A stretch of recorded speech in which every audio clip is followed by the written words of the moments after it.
आज भोला राम का 50 की उम्र में ही देहांत हो गया। वो बहुत सुखी परिवार से थे। गांव के सबसे अमीर घर होने की वजह से उनको गांव में बहुत सम्मान मिलता था।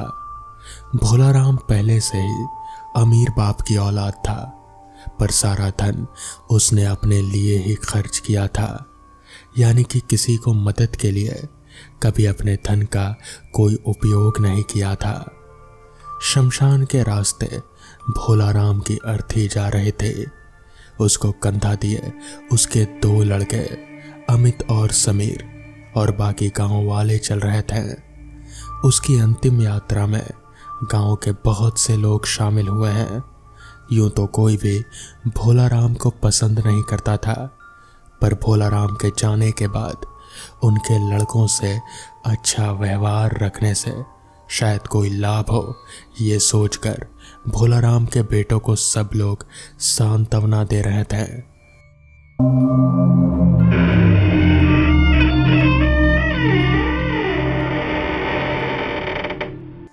भोला राम के दोनों बेटे उसको खेती में बहुत मदद करते थे। बड़ा बेटा 25 साल का था और छोटा 20 साल का। भोला राम ने अभी अभी एक गांव वाले से जमीन खरीदी थी, या फिर यूं कहो कि छीन ली थी। गरीब गांव वाला बस छोटी सी जमीन का मालिक था। वो इतना गरीब था कि वो उसमें खेती करके उपज भी नहीं पा सकता था।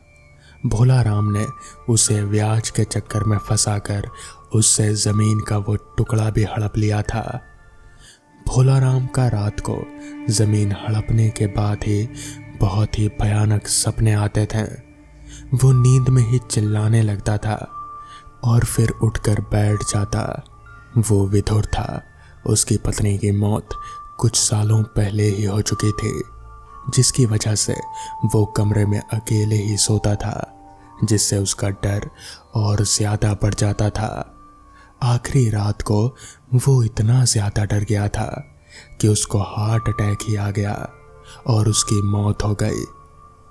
शमशान गांव से काफी दूर था, जहां तहां राख बिखरी पड़ी थी और अधजली हड्डियां भी दिखाई पड़ती थी। शमशान का आकार काफी बड़ा था, जैसे एक छोटे से खेत पर ही शमशान बना दिया गया हो। चिता को मुखग्नि देकर भोला राम का बड़ा बेटा भी बाकी लोगों के साथ बैठ गया। छोटा बेटा सब लोगों को बीड़ी बांट रहा था, जो लोग हंसी हंसी जलाकर उसके कस ले रहे थे। अमित पूजा पाठ में ज्यादा विश्वास रखता था। उसको भगवान पर काफी श्रद्धा थी, जबकि समीर बस अपनी ही धुन में रहता था। वो बड़ा हो गया था, पर मन तो बच्चों की तरह ही था उसका। घर आकर समीर और अमित ने नहाया और लोगों के बीच बैठ गए। दोनों भाइयों को पिता के देहांत से काफी दुख था। सब गांव वाले दोनों को सांत्वना दे रहे थे। दोनों ने सुबह से कुछ नहीं खाया था। अमित की पत्नी यानी समीर की भाभी ने समीर को थोड़ा सा समझकर भोजन करा दिया। भोला राम के अंतिम दिनों का रहस्य कोई नहीं बता पा रहा था। कोई कहता था कि भूत प्रेत का मामला है, तो कोई कहता था मानसिक संतुलन हिल गया था।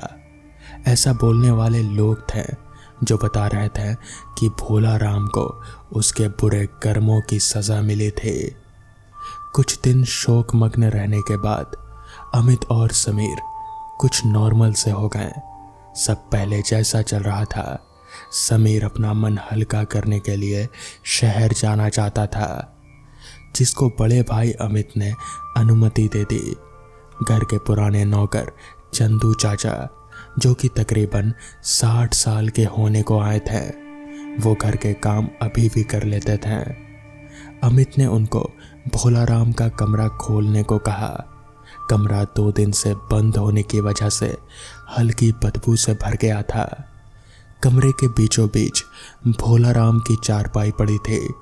एक कोने में उसकी अलमारी थी, जिसमें शराब की बोतलें और सिगरेट रखे हुए थे। उसके कपड़े और पैसे जेवर भी सब कुछ रखे हुए थे। कमरे के एक कोने में काले पत्थर की लगभग 1 फुट लंबी एक मूर्ति पड़ी हुई थी।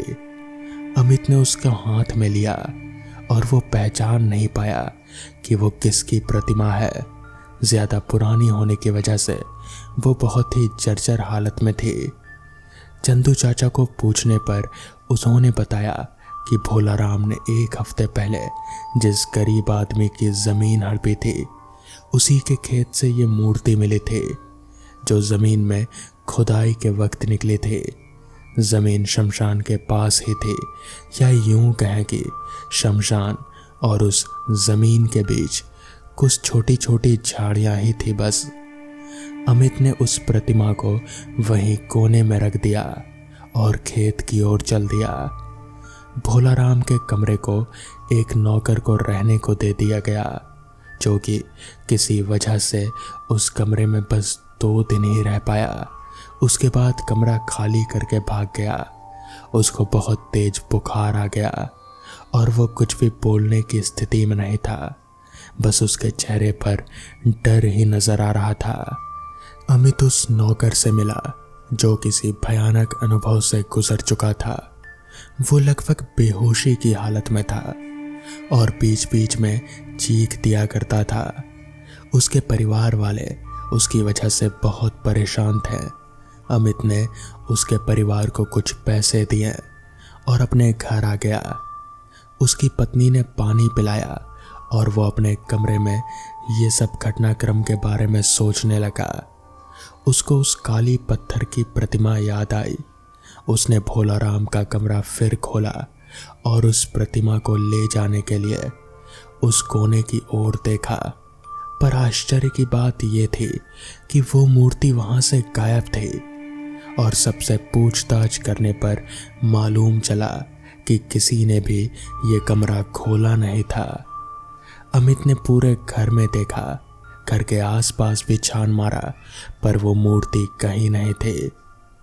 वो शाम को पूजा के बाद अपनी पत्नी के साथ बैठा हुआ था, तभी किसी ने दरवाज़ा खटखटाया।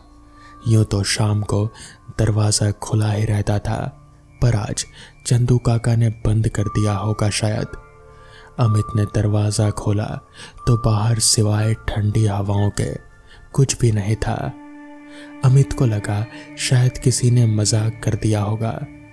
अमित का मन अभी शांत नहीं हुआ था। वो बाहर ही सोफे पर लेट गया। लेटे लेटे ही उसको कब नींद आ गई पता ही नहीं चला। ऐसा कहा जाता है कि जो भी आप दिन में देखते हो, रात को वही स्वप्न आपको आता है। अमित भी पूरा दिन पत्थर की प्रतिमा के बारे में ही सोच रहा था। उसने सपने में देखा कि वो किसी सुनसान जगह पर सोया हुआ है। वो उठकर देखता है तो वो वहीं शमशान वाली जमीन पर लेटा पड़ा था। वहां आसपास कोई नहीं था, मगर तभी अचानक से वहां पर उसके पिता भोलाराम आ पहुंचे। मगर वो जैसे अमित को देख ही नहीं पा रहे थे।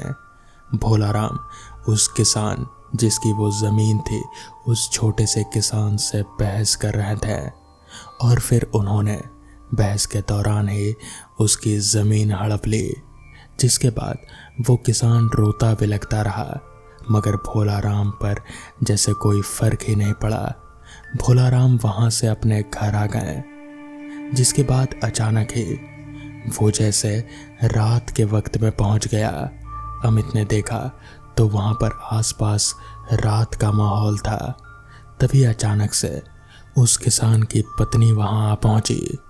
उस किसान की पत्नी ने थोड़ा सा खेत को खोदा और फिर उसके नीचे अपने साड़ी के पल्लू से निकाला वही मूर्ति जिसे अमित ने अपने पिताजी के कमरे में देखा था।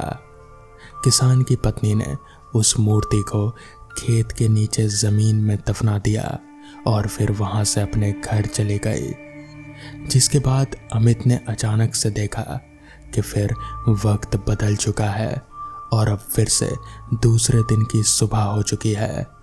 अमित के पिताजी भोलाराम खेत की खुदाई करवा रहे हैं।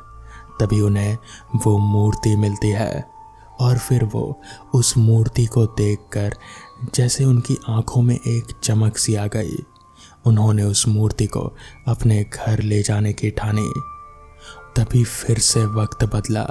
इस बार अमित अपने ही घर पर अपने पिताजी यानी कि भोलाराम के कमरे में था। वो मूर्ति भोलाराम के सिरहाने रखी पड़ी थी और भोलाराम नींद में था। तभी अचानक ही वो मूर्ति एकदम से बड़ी होने लगी। अमित ये सब अपनी आंखों से देख रहा था। वो मूर्ति बड़ी होते होते अचानक से एक दानव के रूप में आ गई और उसने एकदम से भोलाराम का गला दबा दिया। भोलाराम अपनी आंख खोला और फिर उस दानव को देखकर जैसे एकदम से छटपटाने लगा। भोलाराम चीखना चाहता था मगर शायद तब तक उसे दिल का दौरा पड़ना शुरू हो चुका था। वो चीख नहीं पा रहा था और वो दानव वो भोलाराम का गला अभी भी दबाए हुए था। तभी एकदम से भोलाराम ने दम तोड़ दिया। अमित ये सब देखकर पूरा मामला समझ आ गया। उसे समझ आ गया कि ये सब किसका किया धरा है। तभी एकदम से अमित की आंख खुली तो उसने खुद को घर के बाहर सोफे पर लेटा हुआ पाया। उसने उठकर आसपास देखा तो शाम से अब रात हो चुकी थी, मगर वो मूर्ति, वो काली सी मूर्ति जिसे अमित आज दिन भर अपने घर पर खोजता रहा और उसे नहीं मिली, वो अब अमित के सिरहाने रखी पड़ी थी। अमित जानता था उस मूर्ति का राज। वो समझ गया था कि ये मूर्ति ही है जिसने उसके पिताजी को मारा था। अगली सुबह अमित उस मूर्ति को लेकर सीधे गांव के जाने माने तांत्रिक के पास गया। उसने उसे वो मूर्ति दिखाई। तांत्रिक मूर्ति देखते ही समझ गया, जिसके बाद तांत्रिक ने कहा, ये मूर्ति नहीं है, ये दानव है। इसे लोगों को मारने के लिए भेजा जाता है। जिस पर अमित ने कहा, तो बाबा अब इसका क्या उपाय है? इस पर बाबा ने कहा, इसका एक ही उपाय है। इसका जो भी मालिक है, यानी कि जिसने इसे भेजा था तुम्हारे पिताजी को मारने के लिए, तुम्हें उसके पास जाना होगा और फिर उनसे माफ़ी मांगनी होगी। वो ही अपना जादू वापस ले सकते हैं, इसमें मैं कुछ नहीं कर सकता। जिसके बाद अमित वहाँ से सीधे उस गरीब किसान के घर गया। उस किसान के घर का दरवाज़ा खटखटाया तो उसकी पत्नी ने दरवाज़ा खोला। अमित ने उनको पूरी बात बताई और फिर उनसे झगड़ा करने के बजाय अमित ने उनसे माफ़ी मांगी। पता चला कि वो किसान जिसकी ज़मीन भोलाराम ने हड़पी थी, वो तो उसी दिन फांसी लगाकर आत्महत्या कर लिया था। उसकी पत्नी ने उसी रात वो काला जादू गुस्से में आकर किया और भोलाराम को मारने की ठानी, मगर फिर उसकी पत्नी ने भी अमित से माफ़ी मांग ली, क्योंकि उसे भी ये सब करके कोई संतुष्टि नहीं मिली। जिसके बाद उसकी पत्नी ने अपना काला जादू वापस कर लिया। तो दोस्तों, ये थी आज की पहली कहानी। तो चलिए बढ़ते हैं आज की दूसरी कहानी की ओर। बरसात का मौसम था। मैं उस रात अपनी कार लिए तेजी से उस रास्ते पर आगे बढ़े जा रहा था। वो रास्ता काफ़ी सुनसान और अंधेरे में डूबा हुआ था। उस रास्ते पर ना कोई स्ट्रीट लाइट्स थी और ना ही कोई दुकान वगैरह। ऐसा लग रहा था कि जैसे किसी ने बस जंगल को काट कर रास्ता बना दिया हो। रास्ते के ऊपर घने घने पेड़ घिरे पड़े थे, जिनकी वजह से आसमान की भी रोशनी शायद दिन में भी इस रास्ते पर नहीं पहुंचती होगी। रास्ता सच में बहुत ज़्यादा डरावना लग रहा था। हालांकि मैं डरता नहीं हूँ, मगर पता नहीं क्यों वो रात और उस रात का माहौल ही कुछ अजीब सा था। ऊपर से बारिश सोने पर सुहागा का काम कर रहे थे। अभी मैं अपने रास्ते पर आगे बढ़ ही रहा था कि अचानक मुझे ऐसा महसूस होने लगा कि जैसे पीछे से कोई कार आ रही हो। मैंने रियर व्यू मिरर से पीछे देखा, मगर पीछे कोई कार नहीं आ रहे थे। मगर मैं अपनी कार के अलावा भी किसी और कार के इंजन की आवाज़ साफ तौर पर सुन पा रहा था। खैर, मैंने सोचा कि शायद बहुत पीछे होगी, इसलिए नज़र नहीं आ रही है। खैर, मैं अपनी कार चलाता रहा। मैं भी कार चलाते हुए काफ़ी दूर निकल आया था, मगर वो रास्ता और उस रास्ते का जंगल खत्म होने का नाम ही नहीं ले रहा था। ऊपर से बारिश, वो भी और तेज पर तेज होती जा रहे थे। वाइंडशील्ड पर बारिश की मोटी मोटी बूंदें जब गिरती तो ऐसा महसूस होता कि जैसे वाइंडशील्ड टूट ही जाएगा। खैर, मैंने कार चलाना जारी रखा। अभी मैं कार चला ही रहा था कि तभी रियर व्यू मिरर पर मुझे पीछे से आ रही वो कार नजर आने लगी। वो मुझसे काफ़ी पीछे थी। मैं आराम से अपनी कार लिए आगे बढ़ रहा था। अभी मैं उस सुनसान रास्ते पर आगे बढ़ ही रहा था कि तभी अचानक से मैंने अपने बगल में देखा तो पाया कि वो कार एकदम से मेरे बगल में आ गई है। मगर ये कैसे हो सकता है? अचानक से वो कार मेरे इतना करीब कैसे आ सकती है, जबकि अभी तो मैंने कुछ देर पहले ही देखा था कि वो पीछे थी, तो फिर अचानक से इतनी आगे कैसे? खैर, मैंने अपने बगल में नज़र डाली तो पाया कि वो कार सिर्फ एक अकेला आदमी ही चला रहा है। ना कोई पीछे सीट पर है और ना कोई सामने सीट पर, बस एक ड्राइवर जो कि उस अंधेरे में साफ साफ नज़र नहीं आ रहा था। उस कार के अंदर की लाइट्स भी ऑफ थे, इसलिए मैं उसका चेहरा भी नहीं देख पा रहा था। खैर, मैंने सोचा कि मुझे क्या, मुझे तो बस अपने रास्ते तक पहुंचना है। अभी मैं ये सोचकर कार चला ही रहा था कि तभी अचानक से मेरी नज़र बगल वाले उस कार पर गई। मैंने देखा कि अब उस कार के अंदर की लाइट्स चालू हो गई हैं।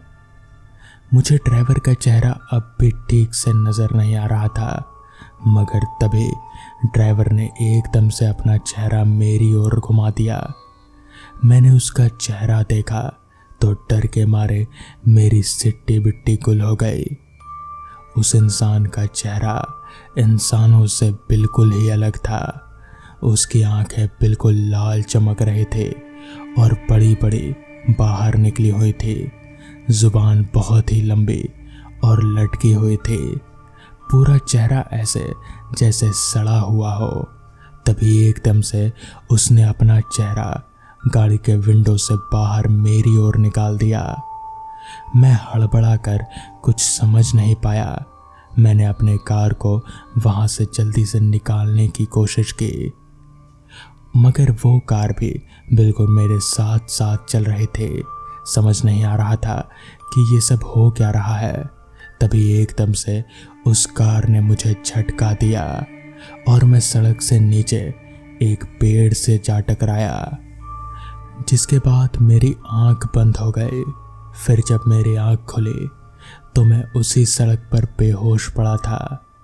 पास ही में कुछ लोग पड़े थे जो मेरे मुंह पर पानी के छींटे मारकर मुझे उठाने की कोशिश कर रहे थे। उस रात वो सब क्या था, ये आज तक मैं कभी समझ नहीं पाया। तो दोस्तों, ये थी आज की कहानियाँ। अगर आपको ये कहानियाँ पसंद आई हों तो वीडियो को लाइक और चैनल को सब्सक्राइब करना ना भूलें। तो मैं आपका दोस्त आर्यन जल्द ही मिलूँगा आपसे ऐसी ही नई कहानियों के साथ। तब तक के लिए अपना ख्याल रखें।